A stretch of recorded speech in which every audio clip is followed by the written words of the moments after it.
Welcome to the Tea Huddle with Marisa and Kelly. Your only source for gridiron gossip.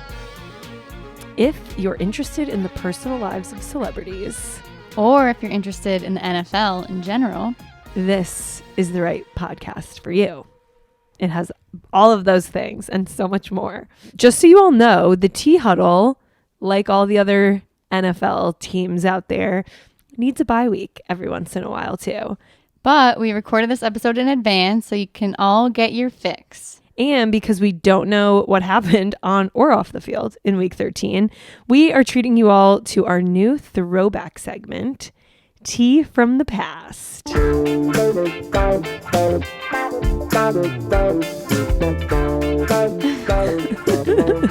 This week, we're going to cover the legendary Lawrence Taylor from the wild era of the NFL in the 80s. This guy is probably the best defensive player to ever play the sport and still was more well known for his antics off the field. I, full disclosure, have never heard of Lawrence Taylor. If you had said what was this man known for, I wouldn't have guessed a football player.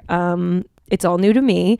But I'm excited to get into it because what I have researched so far is wild. So this is going to be good. It's wild. Let's dive into it. Yeah, Lawrence Taylor, just some background for you, Marissa, since you don't know much about him. He was a linebacker for the Giants in the 80s. So if you ever meet a Giants fan, they mention LT Lawrence Taylor and you'll have a new best friend. And some say he's the greatest of all time. He definitely is the greatest player to ever play the game on illegal substances and still remain a great player throughout his whole career. Yeah, wow. So let's back up way back when. LT, he was drafted in the 2nd overall pick, and on his draft day, he drank 41 beers and doesn't remember a single thing. He's starting so that's off where strong. We're starting. Yeah. All right. He's letting us and the league know what they're in for on draft day. He's not hiding anything. Yeah, no one cared because he was so good that and it was the 80s. It's the 80s. There's no rules back then. Definitely. He was supposedly pretty clean in college, but entered the NFL. You know, you get that fame going and you try to experiment with certain drugs, and next thing you know, you're having a all-time career. Plus New York in the 80s is like... It's true. It's everywhere. It's a vibe. So he would do cocaine and he would drink before the games. At halftime, he would drink a few beers, eventually led to doing crack, got addicted to that. And he remained a beast on the field. Everyone was afraid of him. He would take out any quarterback that was in his way. You know what I don't want to do after a few beers? Run really fast and like try to be coordinated, but can't stop him. Yeah, he's just going after everyone and saying, you know, it's good for, I guess, channeling that inner rage to tackle the other team. I would be terrified of him also. Definitely.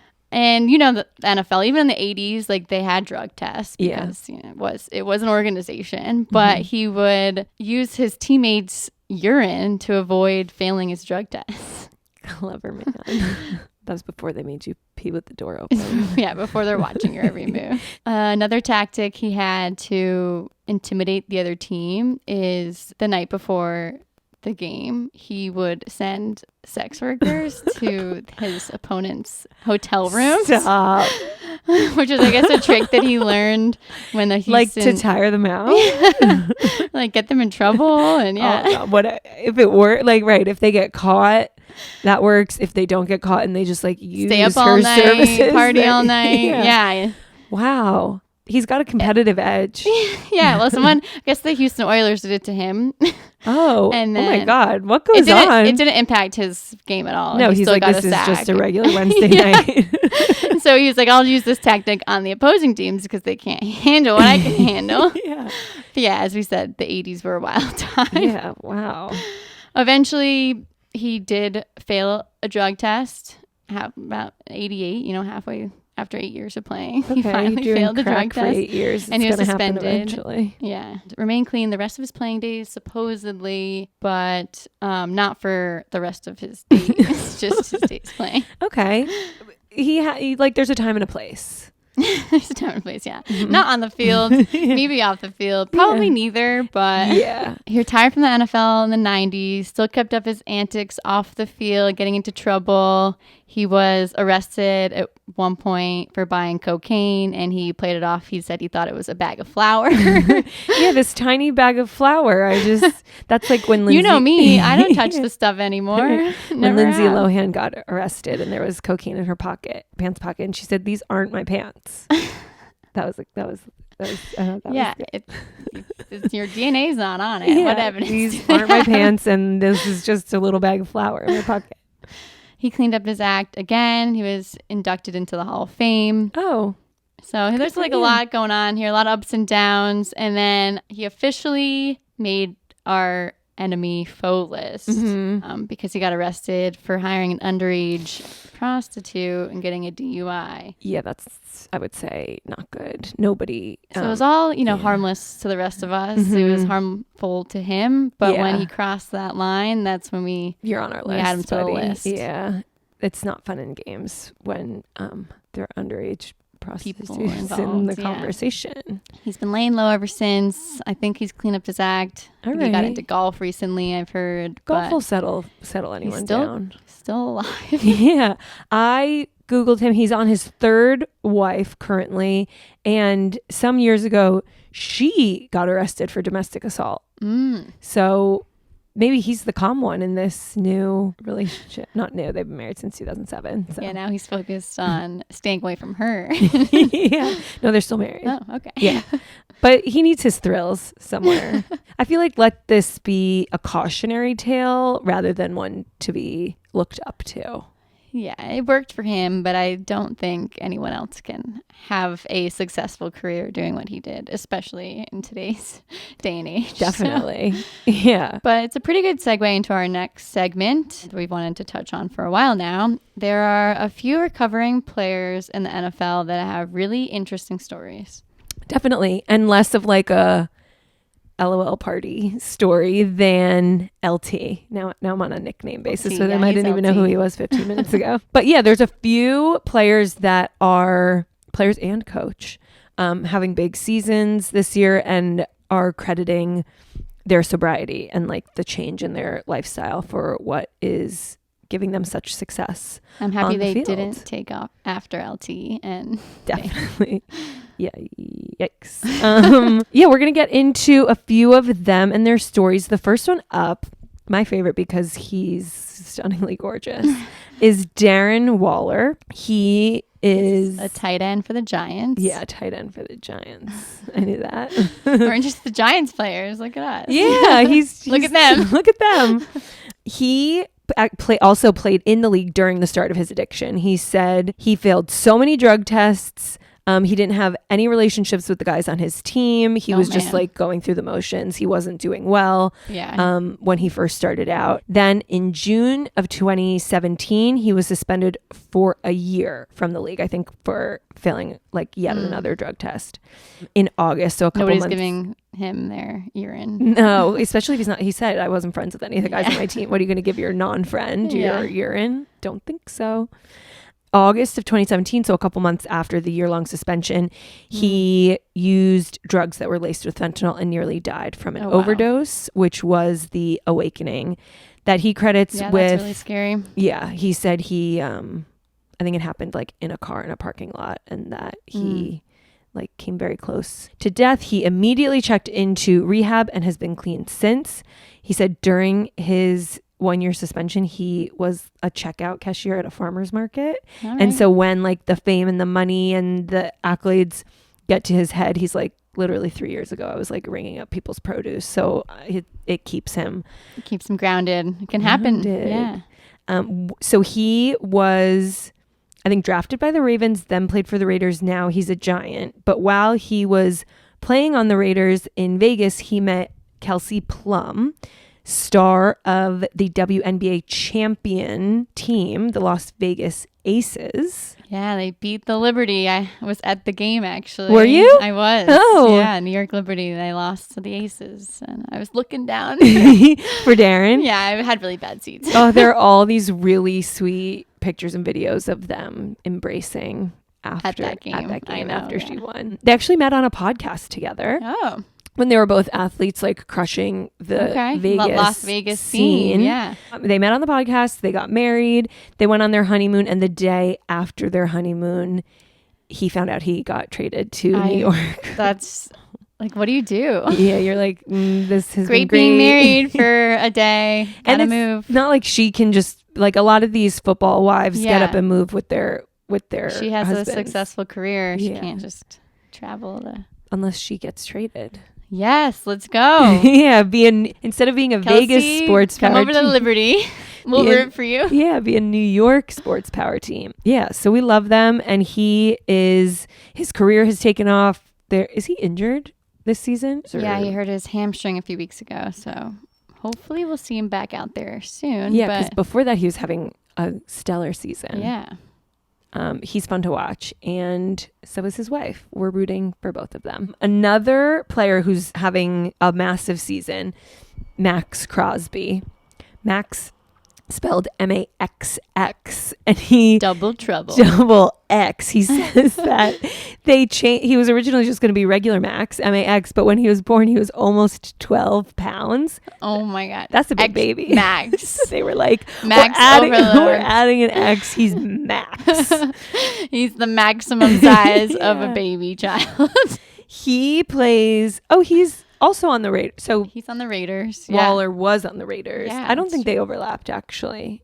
I don't know. I'll check. He is a defensive player on the Raiders. I know this because the first episode of Hard Knocks a couple weeks ago, like half of the episode was about how terrified everybody is of Max Crosby. He is really intimidating. Yeah. A lot of tattoos. Super tatted. He's huge. Serious. Yes. Focused. Yeah.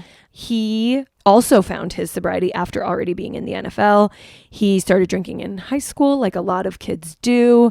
His college football coach said he knew he had a problem and was like, you're not going to drink while you're playing on my team. Like, if I find out that you're drinking game 6, I don't care if you're the best player on the team, like, you're not playing game 7. So he would stop drinking during the season and then party in the off season. Well, that's a good coach, at least. Yeah. And then he got drafted by the Raiders in 2019. He said he was like pretty focused during his rookie season, but then during the off season, he said that was the first time in his life he had actual money and he had nowhere to go, no responsibility. Like, even in college, when you're not playing, you don't have any money. You don't have any money and you have class to go to. Like, you still have responsibilities. Off season, he said he was on a 3-month spiral, that things got bad. And so then in 2020, he realized he needed to change his ways. He checked himself into rehab and he has been sober ever since.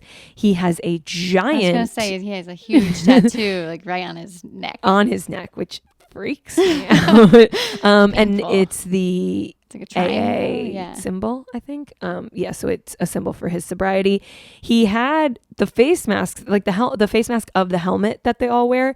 His was also in the shape of a triangle to like remind him of his priorities and why he's here and what he's doing it for. But it wasn't regulation helmet, so safe enough guard. Yeah, so they had to replace it. The tattoo should be enough. Hopefully. Yeah, but he can't see it, I guess. But other people if you like sort of squint the way you can like sort of see your nose in the mirror. Yeah. So he's crushing it out there on the field, in his personal life. Him and his wife had a baby. In 2022, they had a daughter, and he just seems to be in a great place on and off the field. So we love that. Keep crushing it, double Max. Yeah, I would not want to be on the other side of his tackle, but that's one of the many reasons I don't play football. And then our third person we wanted to highlight, not a player, a coach, also somebody that got a lot of airtime on Hard Knocks. It is the Miami Dolphins coach, Mike McDaniel. Yeah, he has an epic story, like start to finish. And he's a character. He is quirky. Is just himself. Yeah, through and through.